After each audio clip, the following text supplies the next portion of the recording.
If you follow me, I'm going to show you some impossible pines.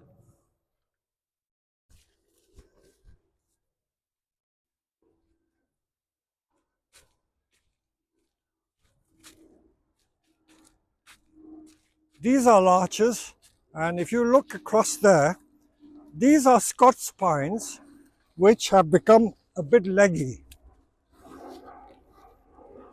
So many people say, you must be joking, can you do anything with that? You know, they're almost impossible to do anything with. But you know, and I know, that we can. So this is Scots pine.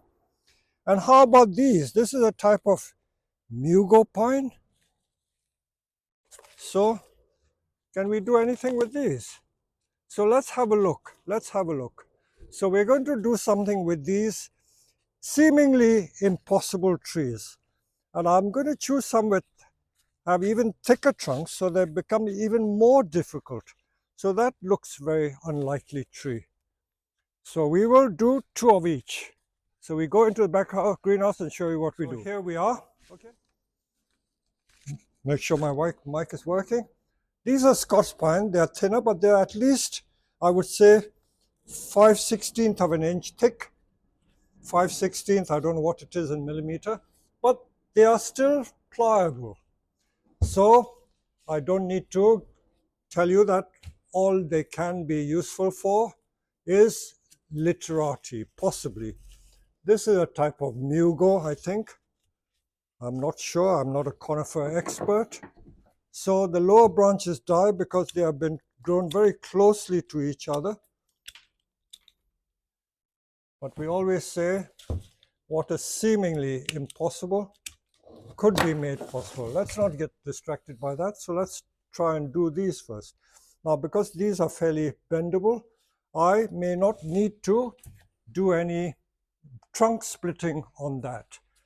So let us choose the right grade of wire and see if we can get a bend from that.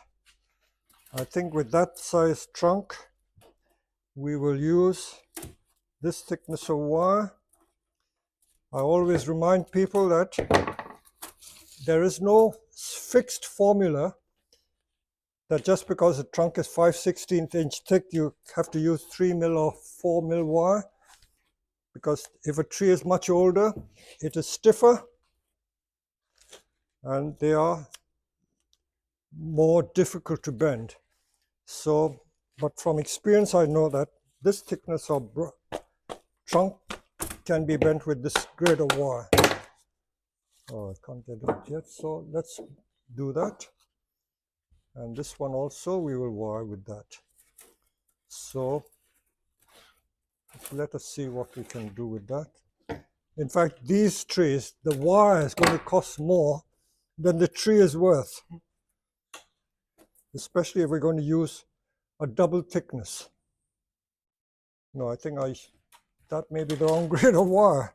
So sometimes you do make mistakes.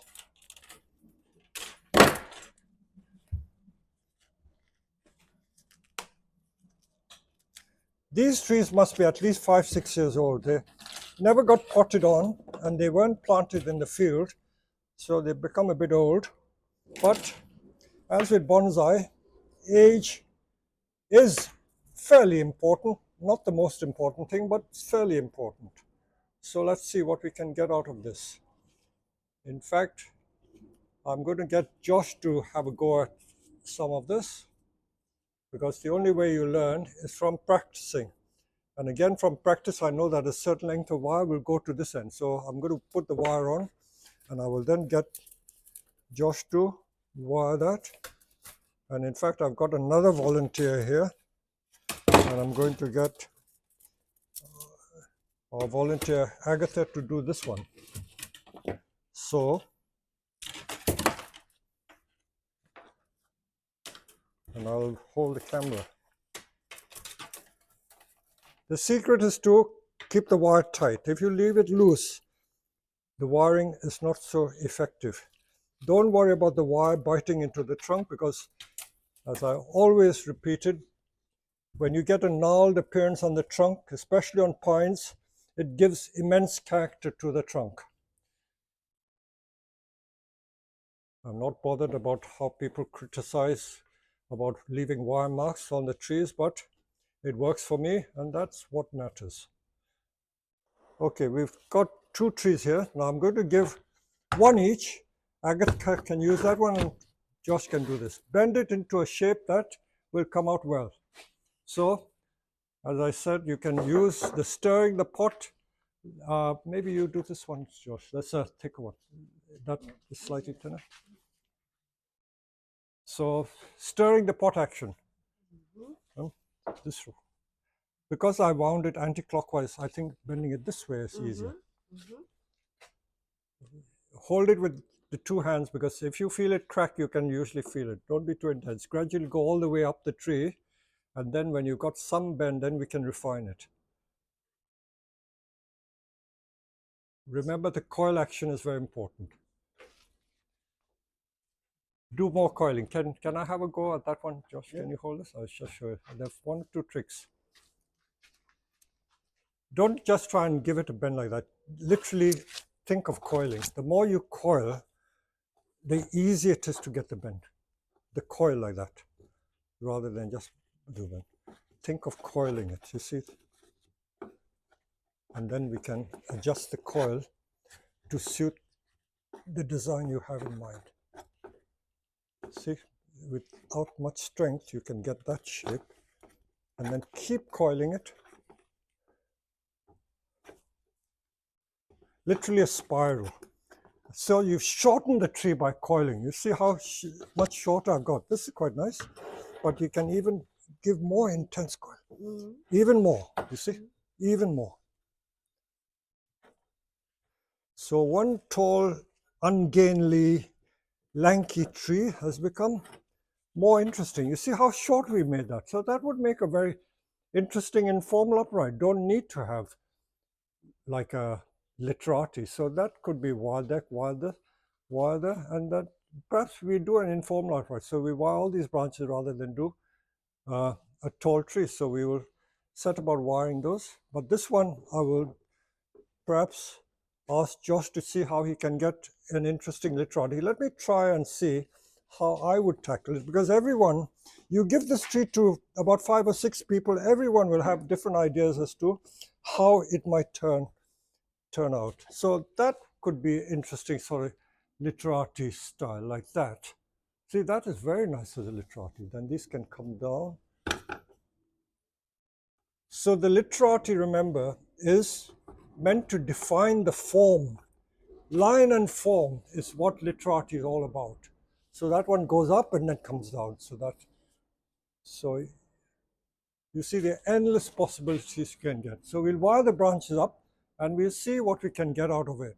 So this is a Scotch pine. So we won't film it, but we'll just start wiring the branches, and then we'll tackle the other mugo pines as well. So this is the one Agatha made, very nice. So it's really an informal upright come Literati. How nice is that? If you compare it with the original, which we hope to show, and this is a taller one, which is like a Literati, so you can do it all sorts of ways. This high, this squat. You can even do a further variation, like a hanging Literati like that. So many possibilities you can get. So with one simple ungainly pine, you can get this effect. Now let's look at those mugos, which were much thicker. You can see how thick these were. Absolutely thick. So what I did, I didn't have the time to show you that, but with this big trunk splitter, I split the trunk all the way up the tree. So can you see all this splitting? It was done all the way, so it makes it more pliable. So now that it's more pliable, that one, okay, this one is quite pliable without splitting. So we'll wire these up and show you what we can do with these ones. Okay, so we'll turn the camera off because I'm just going to put wire on. So this is the one that Josh has wired. This is quite thick. Can you see? It's almost as thick as finger thick. So I trunk split it to make it more bendable. This one is slightly thinner, and this one was wired by Agatha, but we didn't split the trunk, but they're still difficult to bend. So you see, we put a double coil of wire, and when you put a double coil of wire, you still got to be careful not to break it. So I usually grip it with my palms like that, rather than a point load. Don't do it like that. If you use your palm, then should it break, you can feel it cracking. If you feel it cracking, then stop. It's amazing how bendy these pines are. Many people think they're not bendy, but it is very, very bendy. So something which is absolutely straight can be made into something like that. So we've given it much more shape, much more shape. And once it's wired, and then you let the things bud back, you're going to get a very interesting tree. So maybe a little more this way. So you can see what we're doing that way. And you can even bend that a little more. So we pot these up. So that's what I would do with this. I've got to be careful how much root I take off, because we're right in the middle of summer and I don't want to risk it by teasing too much root off. A lot of people have said to me on previous videos, why don't you put it in a smaller pot? If I put it in a smaller pot, I'll have to take more root off, so that would stress the tree. So there's a reason for doing things the way we do. So you've got the experience, you've got to respect the tree. So although they're basically a literati type shape, we can do variations of it. So essentially anything which is tall and lanky ends up as literati. With literati, you probably don't need that branch.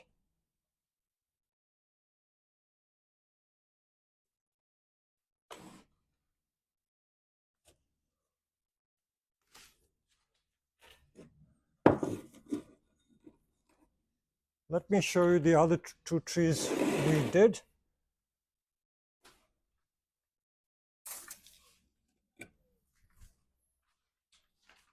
Let's put it on the turntable.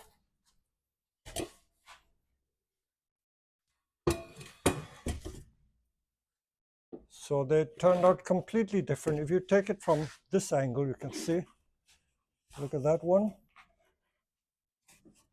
And then this one, we made into a slightly different type of literati. See, coming back this way, this is more classic. That is more like an informal upright. This is more in the literati style. So these are all what we call literati type subjects. So you can eliminate this one to get that sort of effect. See? So we just leave them to grow, but we won't tease the roots too much. We just put it in a pot at that angle and let them grow. I've just looked at this one. So this one, rather than grow it that way, you can even make it grow this way. How interesting is that? You can wire some of this. I might well do that, you see? So there's so many variations. And another little tip let me pass on to you. These ceramic pots had only one hole in it. So what I did to tie the wire in, I put a piece of wire there and I threaded a piece of wire through that and took a piece of wire there and I could tie it. A lot of people wonder, oh, if I've only got one hole in the pot, how can I pass a piece of wire through? There's all sorts of ways you can do. So I hope you've enjoyed this, making literati trees out of impossible pines.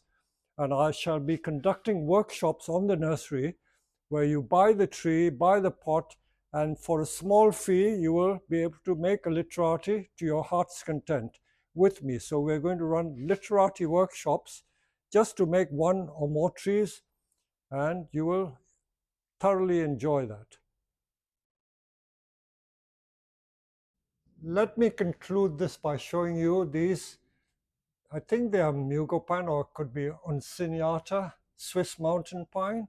Thick trunk. We're trying to make literati. So that's the first wiring, using, I think, 4mm wire, double coil, split the trunk. So we could bend, which was absolutely straight trunk, into these weird shapes. So you can play around till your heart's content and get all sorts of different variations on a theme. So that was that one. And then the other ones, if you hold the camera, please, get it from a low angle. These turned out so nice in the ceramic pot. This is a classic Literati. And then this is more like an informal upright.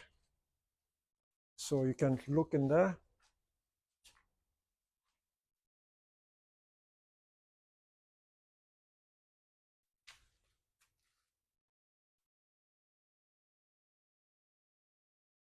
So let's see the profile.